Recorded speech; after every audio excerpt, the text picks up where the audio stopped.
پاکستان میں مہنگائی کے ستائے عوام کے لیے ایک اور بری خبر سامنے آ رہی ہے، جہاں پیٹرول کی قیمت میں تقریباً 100 روپے فی لیٹر تک اضافے کا امکان ظاہر کیا جا رہا ہے۔ ذرائع کے مطابق حکومت عالمی منڈی میں تیل کی بڑھتی ہوئی قیمتوں کا بوجھ براہ راست صارفین تک منتقل کرنے پر غور کر رہی ہے، جس سے روزمرہ اخراجات میں مزید اضافہ متوقع ہے۔ وزیر خزانہ محمد اورنگزیب کی زیر صدارت ہونے والے اہم اجلاس میں اس بات پر اتفاق کیا گیا کہ صوبوں کے ساتھ مل کر ایک مشترکہ سبسڈی فریم ورک تیار کیا جائے تاکہ کم آمدنی والے طبقے کو کچھ ریلیف فراہم کیا جا سکے۔ تاہم حکام کا کہنا ہے کہ درآمدی لاگت اور موجودہ قیمتوں کے درمیان فرق کو مرحلہ وار کم کرنا ناگزیر ہو چکا ہے۔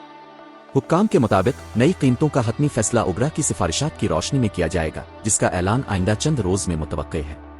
اگر یہ اضافہ نافذ ہوتا ہے تو اس کے اثرات صرف پیٹرول تک محدود نہیں رہیں گے، بلکہ ٹرانسپورٹ، اشیاء خورونوش اور دیگر ضروریات زندگی کی قیمتوں میں بھی نمایاں اضافہ ہو سکتا ہے۔ حکومت کی جانب سے ٹارگیٹڈ سبسڈی اور دیگر ریلیف اقدامات پر غور ضرور کیا جا رہا ہے، مگر سوال یہ ہے کہ کیا یہ اقدامات بڑھتی مہنگائی کے اثرات کو کم کرنے کے لیے کافی ثابت ہوں گے یا نہیں۔